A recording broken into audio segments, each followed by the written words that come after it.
ہے اپنا فضل عطا کر دیتا ہے۔ مسلمان اور مسلمان کا مقصد یہ مسلسل جد و جہد کا نام ہے، مسلسل کوشش میں رہنا، اپنی روحانی ترقی کے لیے بھی، معاشی ترقی کے لیے بھی، دینی عروج کے لیے بھی، اسلامی اقدار کے لیے مسلسل کوشش میں رہنا، مسلسل دوسروں کو لے کے چلنے کے لیے، دوسروں کو پیغام حق دینے کے لیے، کفر کو پیغام دین دینے کے لیے، غلبہ اسلام کے لیے مسلسل جد و جہد کرنا، یہ مسلمان کو اللہ تبارک و تعالی اور اس کے پیارے حبیب علیہ السلام کی طرف سے مقصد دیا گیا ہے۔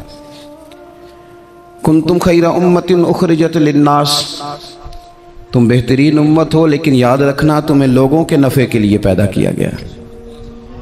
تأمرون بالمعروف وتنہون عن المنکر، تم نے لوگوں کو معروف کا حکم دینا ہے اور منکرات سے منع کرنا ہے۔ مقصود اگر زندگی میں کچھ ہو پھر زندگی صحیح گزرتی ہے۔ بے مقصد جب یہ لوگ زندگی گزارتے ہیں تو آہستہ آہستہ پریشان رہنے لگ جاتے ہیں۔ مقاصد کیا تھے؟ مقصد یہ تھا کہ میں نے 2-4 کروڑ روپیہ زندگی میں جمع کرنا ہے، تو ہو گیا جمع، اب کیا کرے؟ اب پریشان رہنے لگ گیا، اب کہتا ہے پتہ نہیں سارا کچھ ہے، میرا دل ہی نہیں لگتا۔ مقصد اس کا یہ تھا کہ میں نے بہت اچھی بلڈنگ بنانی ہے، بہترین مکان بنانا ہے، تو بن گیا مکان۔ اب بھائی یہ چھوٹے مقاصد تھے۔ میں نے ملک سے باہر جانا ہے، جا کے سیٹ ہونا ہے، تو ہو گیا سیٹ۔ اب مقاصد جب تک بڑا نہیں ہوتا، مسلمان مقصد حیات کو جب تک پہنچتا نہیں اور جب تک وہ صحیح ڈائریکشن پر چڑھتا نہیں، اتنی دیر وہ پریشان ہے۔ وہ ٹامک ٹونیاں ضرور مارتا ہے، وہ والی بیماریاں ڈھونڈ کے لے آتا ہے جو دراصل اس کی بیماریاں ہیں ہی نہیں۔ وہ ڈھونڈتا چونکہ ان چیزوں کو ہے، پھر علاج بھی انہی کا کرتا رہتا ہے۔ یاد رکھیں، زندگی با مقصد بنائیں۔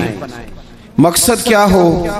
نیری روٹی کمانا مقصد نہ ہو، روٹی کمائیں بھی اور لوگوں کو کھلائیں بھی۔ آپ اگر اس لیے مال بڑھائیں گے کہ میں مالدار ہو جاؤں، تو یہ تو محمود نہیں، یہ پیارا نہیں آپ کا یہ نظریہ۔ لیکن اگر مال اس لیے کمائیں کہ یا اللہ پیسے دینا، پر مجھے طریقہ بھی حضرت عثمان غنی والا دینا، مجھے سلیقہ حضرت عبد الرحمن ابن عوف والا دینا۔ آپ اگر مقاصد کے تحت زندگی گزاریں گے تو بے چین نہیں رہیں گے۔ اگر آپ کا کوئی مقصد ہے، آپ اگر صحابہ کرام علیہم رضوان کی مقدس زندگیوں کو دیکھیں تو کوئی مقصد تھا، کچھ پیچھے چھا جس کے لیے وہ جد و جہد کر رہے تھے۔ حضرت مولا علی شیر خدا کرم اللہ تعالی وجہ الکریم، ایک بات کرتا ہوں، ایک مثال دیتا ہوں۔ حضرت علی شیر خدا کا شمار بظاہر ابھی بچوں میں ہوتا تھا جب کلمہ پڑھا، اور جب ساری برادری اکٹھی تھی اور حضور نے فرمایا میں اللہ کا رسول ہوں، کون کون میرے ساتھ دین کی مدد کرے گا، کون مشکل وقت میں حفاظت کرے گا، تو سب چپ رہے۔ حضرت علی اٹھ کے کھڑے ہو گئے، کہا یا رسول اللہ میں محافظ بھی بنوں گا اور دین کا مددگار بھی بنوں گا۔ اب ایک مقصد بنا لیا ہے کہ میں نے تلوار لینی ہے، میں نے دین کی حفاظت کرنی ہے، میں نے یہ کام کرنا ہے۔ ایک مقصد تو ہے نا یار، ایک پروگرام بنا لیا ہے۔ اب حضرت مولا علی شیر خدا ہر میدان میں پہلی صف میں نظر آئے۔ ایک موقع ایسا آیا جہاں میرے حبیب علیہ السلام نے فرمایا کہ علی تم مدینے میں میرے پیچھے رہو، بچے ہیں، عورتیں ہیں، نگہبانی ہے، اور میں اس لیے اسی طرح تمہیں چھوڑ کے جا رہا ہوں جس طرح حضرت موسیٰ علیہ السلام جناب ہارون کو چھوڑ کے گئے تھے، مگر یہ کہ میرے بعد نبی کوئی نہیں۔ ایک موقع پر صرف چھوڑ کے گئے، جہاد پہ ساتھ نہیں لے کے گئے، تو حضرت علی رونے لگے۔ اللہ کرے آپ کو سمجھ آئے میری بات کی۔ بچہ ہمارا بھی روتا ہے، پر وہ کہتا میں نے سیر کے لیے جانا ہے۔ مقصود کچھ اور بنا لیا ہے نا۔ پیسے ہمارے بچے بھی مانگتے ہیں، پر وہ کہتے ہیں کہ ٹور جا رہا ہے، میں نے ساتھ جانا ہے۔ ہمیں بھی رونا آتا ہے کئی دفعہ، لیکن وہ جو پارٹی ہم نے قابو کرنی تھی وہ کوئی اور کر کے لے گیا۔ یہ تو گاہک میرا تھا، یہ دائیں بائیں کیسے نکل گیا۔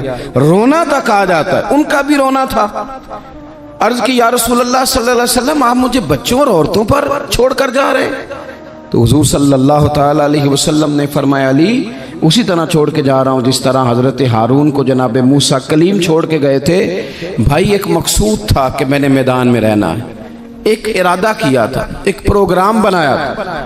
پھر ساری زندگی وہ میدان میں رہے.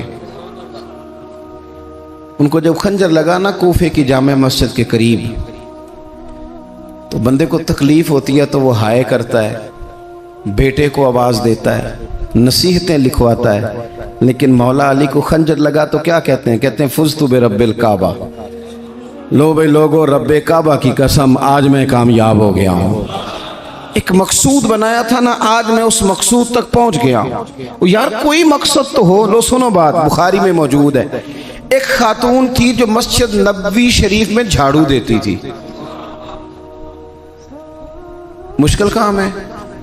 چلیں آپ بتائیں مجھے، مسجد کے اندر جھاڑو دینا آسان ہے کہ مسجد کا صدر بننا آسان ہے؟ نہیں، صدر بننا ہی سوکھا دے. اس لیے کہ صدر بن کے کرنا کچھ نہیں، نہ آرڈر ہی جاری کرنا ہے. اللہ ماشاءاللہ اچھے لوگوں کی بات نہیں کرتا. اس لیے اچھا زیادہ اجر والا کام تو یہ نا کہ اللہ کا گھر صاف کیا جائے. میں نے تو علماء سے کئی جگہ کہا ہے کہ اس عہدے کا نا آپ کوئی نام بدل دیں، اس سیٹ کا نگران کر دیں، سرپرست کر دیں. کیونکہ جب صدر آپ کہہ دیتے ہیں نا، تو صدر پاکستان کا سب سے بڑا آئینی عہدہ ہے. اور صدر اگر با اختیار ہو تو پہلا کام اسمبلیاں توڑنے کا کرتا ہے، تو پھر مشکل ہو جائے گی. ایک خاتون مسجد نبوی شریف میں جھاڑو دیتی تھی. کوئی مقصد تو ہے نا یار. یعنی جمعے والے دن میں نے جھاڑو دینا ہے، کوئی مقصد تو ہے. میں نے یار اللہ کے گھر، اللہ کا گھر سمجھ کے، کمیٹی کی مسجد سمجھ کے نہیں، محلے کی مسجد سمجھ کے نہیں، رب کا گھر سمجھ کے میں نے یار وہ واش روم صاف کرنے ہیں جن کے اندر لوگ گزرتے ہیں، اور نماز کے لیے اپنے آپ کو تیار کر کے لوگ وضو سے فارغ ہو کر کے آتے ہیں. ایک مقصود ہے، ایک ارادہ کر لیا ہے، کوئی پروگرام تو ہو. ایسے محمل فضول وقت گزرتا جائے. یعنی ہمارے ہاں نا کچھ لوگ کہتے ہیں میں بور بڑا ہوتا ہوں. آپ نے ناراض نہیں ہونا، میں سینکڑوں اور ہزاروں لوگوں کو جانتا ہوں جو ان سے پوچھنا کیا کر رہے ہیں تو کہتے ہیں ٹائم پاس کر رہا ہوں. تو میں کہتا ہوں آپ نے ٹائم کو بالکل فضول سمجھ لیا ہے. کیا سمجھتے ہیں آپ زندگی کے لمحات اتنے فارغ ہیں؟ اور نبی پاک صلی اللہ علیہ وسلم نے فرمایا 2 نعمتیں ایسی ہیں جن کے بارے میں بہت سارے لوگ دھوکے میں. 2 نعمتیں کہا حضور نے، نعمتان، 2 نعمتیں ایسی ہیں جس کے بارے میں لوگ دھوکے میں پڑ گئے. انہیں سمجھ ہی نہیں آئی کہ ہمارے پاس نعمت. یا رسول اللہ کون سی؟ حضور نے فرمایا ایک صحت اور ایک فرصت. ایک صحت اور ایک فرصت. اللہ نے فارغ وقت دیا تھا کہ بہت سارے قرآن پاک پڑھ سکتا تھا، درود پاک پڑھ سکتا تھا، کوئی کام کر سکتا تھا، لیکن بس اس چوک میں گزر گیا، اس گلی میں وقت گزر گیا، فلانے کی باتیں کرتے وقت گزر گیا، میلوں ٹھیلوں میں گزر گیا، شغل میلوں میں گزر گیا، کوئی ٹھنڈے علاقے کی سیر میں گزر گیا، جو بچا تھا وہ موبائل پہ گزر گیا. بیت گئے اوقات ہمارے. کوئی مقصود ہے میرے عزیز؟ مسجد میں جھاڑو دیتی ہے خاتون، بیمار ہو گئی لیکن با مقصد زندگی گزار رہی تھی نا. اس نے کسی نہ کسی طریقے سے اپنے آپ کو مدینے والے محبوب کے دین سے جوڑ لیا تھا. جھاڑو دیتی تھی مسجد میں، بیمار ہو گئی. قربان جائیں رسول کائنات یعنی اللہ کی رحمت کاملہ، حضور خود چل کے تیمارداری کرنے تشریف لے گئے اور فرمایا اگر یہ انتقال کر جائے تو مجھے خبر ضرور کرنا. صحابہ فرماتے ہیں رات کا وقت تھا، ٹھنڈ کا موسم تھا، اور حکم بھی یہ تھا کہ جب کوئی انتقال کر جائے تو جلدی تدفین کر دو. ہم نے حضور کو تکلیف دینا مناسب نہ سمجھا، غسل کفن کا بندوبست ہوا، جنازہ پڑا، دفن کر دیا. اس نے کچھ کیا ہے، اس نے نہ دین کے ساتھ کچھ تعلق بنایا ہے. اللہ ہمارا بھی نام جھاڑو دینے والوں میں لکھ دے. کوئی تعلق تو اس نے بنایا ہے نا، کہیں کسی کونے میں جا کے اس نے رشتہ دین سے جوڑا ہے. حضور سید عالم علیہ السلام صبح تشریف لائے تو سارا کچھ جاننے والے محبوب پوچھنے لگے تم نے مجھے بتایا کیوں نہیں؟ یہ بھی اعزاز کے لیے ہے، ورنہ وَعَلَّمَكَ مَا لَمْ تَكُنْ تَعْلَمْ. حضور سید عالم علیہ السلام نے فرمایا کیوں نہیں بتایا؟ قربان جائیں مر جانے کو جی چاہتا ہے اس ادا پر، ساری کائنات جائے حضور کے روضہ نور پر. اور نبی پاک نے پوچھا بتایا کیوں نہیں؟ یا رسول اللہ رات تھی، تکلیف دینا مناسب نہیں سمجھا. او بوڑھی اماں تیرے نصیبوں پہ ہمارے ماں باپ قربان ہو. حضور فرمانے لگے مجھے بتاؤ اس کی قبر کہاں ہے؟ میں یعنی حضور کسی کی قبر پہ آ جائے، اللہ کی ساری رحمتیں آ گئیں، کریم محبوب علیہ السلام قبر پہ گئے۔ ویسے تو دوسرا جنازہ جائز نہیں، ایک ہی شرط میں جائز ہے کہ اگر وارث نے نہیں پڑھا تو دوسرا جنازہ پڑھا جا سکتا ہے، لیکن حضور تو خود وارث ہے نا ساری امت کے، اور حضور اختیار رکھتے ہیں، شارع ہیں۔ حضور قبر پہ گئے، یہی بڑی بات تھی کہ حضور اس کی قبر پہ چلے گئے، لیکن قبر پہ کھڑے ہو کے حضور نے فرمایا دوبارہ صفے بناؤ بھئی، میں دوبارہ جنازہ پڑھاؤں گا، کیونکہ کوئی مقصد تو تھا نا۔ یہ مسجد میں جھاڑو دیتی تھی، آخری ویلے میری آنکھیاں راہ تکنا ہے تیرا، تیرا تے کچھ بھی نہیں جانا سجنا، پا جاویں جے پھیرا تے سوکھا نکلے ساوے ظہوری، جے ویخ لواں مکھ تیرا۔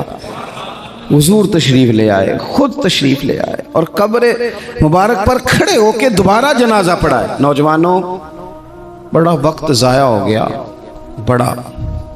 ہم نے زندگی میں جو سب سے زیادہ چیز ضائع کی ہے وہ وقت ہے۔ یاد رکھنا، مجھے نہ بتانا، کسی دوست کو نہ بتانا، لیکن اپنے آپ سے ضرور سوال کرنا کہ زندگی میں ہمیں جتنی ناکامیاں ملی ہیں نا، اس کی اصل وجہ یہ ہے کہ ہم نے وقت ضائع کیا ہے، اور بڑا ضائع کیا۔ ہم ایک تو مقصد نہیں بنا سکے، دوسرا اپنے وقت کو صحیح مینج نہیں کر سکے۔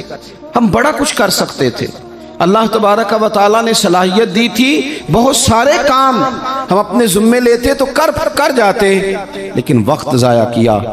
امام بہقی نے حدیث لکھی ہے، میرے رسول پاک صلی اللہ تعالیٰ علیہ وسلم نے ارشاد فرمایا، جب صبح دن چڑھتا ہے نا تو دن اعلان کرتا ہے، وہ دن اعلان کرتا ہے، کہتا ہے میں آج آیا ہوں، آج کے بعد نہیں آؤں گا، آج کے بعد نہیں آؤں گا، کچھ کرنا ہے تو کر لو۔ آج جو دن آیا ہے نا، آج یہ قیامت تک دوبارہ واپس نہیں آئے گا، کچھ کر لو۔ جس نے آج تلاوت نہیں کی اس کا یہ دن بغیر تلاوت کے گزر گیا۔ میرے عزیز، جس نے آج درود پاک نہیں نہ پڑھا، حضور کو یاد نہیں کیا، اس کا یہ دن گزر گیا بغیر درود پاک۔ جس نے آج سجدوں کی کثرت نہیں کی، یہ دن بیت گیا، دن کہتا ہے دوبارہ نہیں آؤں گا۔ حضرت عمر بن عبدالعزیز رحمۃ اللہ علیہ سے کسی نے کہا حضور یہ کام رہنے دیں، کل کر لیں گے، تو آپ فرمانے لگے اگر یہ کام کل کروں گا تو جو کام کل کرنے وہ کب کروں گا؟ یہ کل پہ ڈال دوں گا تو جو کام کل کرنے وہ پھر کب کروں گا؟ وہ کل والا دن بھی پھر اسی طرح گزر جائے گا۔ 39 سال عمر پائی حضرت عمر بن عبدالعزیز نے۔ کتنی؟ ہلکا سا بولیے گا، 1 کم 40، 1 کم 39 سال عمر۔ پچھلے بادشاہ ظالم تھے، یہ ان کے ظلم بد ہو گئے، عوام کے ساتھ بڑی جگہ پہ وہ خیر نہیں کر پاتے تھے، جناب عمر وہ خیر بھی کر گئے۔ حضرت عمر بن عبدالعزیز رحمت اللہ علیہ سارا حکومت کا نقشہ بھی بدل گئے، یہ 20 قرآن بھی پڑھ گئے، اور کروڑوں دفعہ مدینے والے پہ درود و سلام بھی بھیج کے چلے گئے۔ عمر 39 سال پائی، عمر 39 سال پائی۔ بیت گیا ہمارا وقت، پیچھے پلٹ کے دیکھتے ہیں تو بڑا کچھ ضائع کر رہا ہے۔ مزید نہ کرنا، مزید نہ کرنا۔ اپنے اگر ہم چاہتے ہیں معاشرہ اصلاح پذیر ہو تو ایک تو با مقصد، دوسرا وقت بالکل کسی موقع پہ ضائع نہیں کرے، کسی موقع پہ۔ امام شافعی رحمت اللہ علیہ فرمایا کرتے تھے، میں نے صوفیاء سے ایک بات سیکھی ہے جس نے مجھے بڑا نفع دیا ہے۔ حضور وہ کیا ہے؟ آپ فرماتے ہیں صوفیاء فرمایا کرتے ہیں کہ وقت ایک تلوار ہے، اسے اپنے ہاتھ میں کر لو تو بڑی مشکلات کاٹ ڈالو گے، اور اگر تم نے اس کو اپنے ہاتھ میں نہ کیا تو پھر وقت تو تلوار ہی ہے، یہ تمہیں کاٹ ڈالے گا، پھر تم کٹ جاؤ۔ جوان بالخصوص یہ ٹائم پاس یہ نکال دیں۔ مزاج بن گیا ہے ہمارا شغل میں لے کا، گپیں گھنٹوں بھی ہوں تو وقت کا پتہ نہیں چلتا شغل میں لے کر۔ میں آپ کو پتہ ہے ہم غلام ہیں اولیاء کے، ہم صوفیاء کے نظریات کو قرآن و سنت کی ترجمانی سمجھتے ہیں، لیکن یہ کہ آپ نے نہیں دیکھا ہوگا کہ 20 لوگ اکٹھے ہو کے کسی جگہ ایک گلی سے نکلے ہوں، کوئی پوچھے کدھر جا رہے ہو تو کہیں ہم جمعہ پڑھنے جا رہے ہیں مسجد میں، 20 ہو کے نہیں نکلتے۔ لیکن اگر ٹھنڈے علاقے میں سیر کرنے جانا ہو تو 20 کی بس بھر جاتی ہے کہ نہیں؟ اگر کہیں فلانی جگہ میلہ لگا ہوا ہے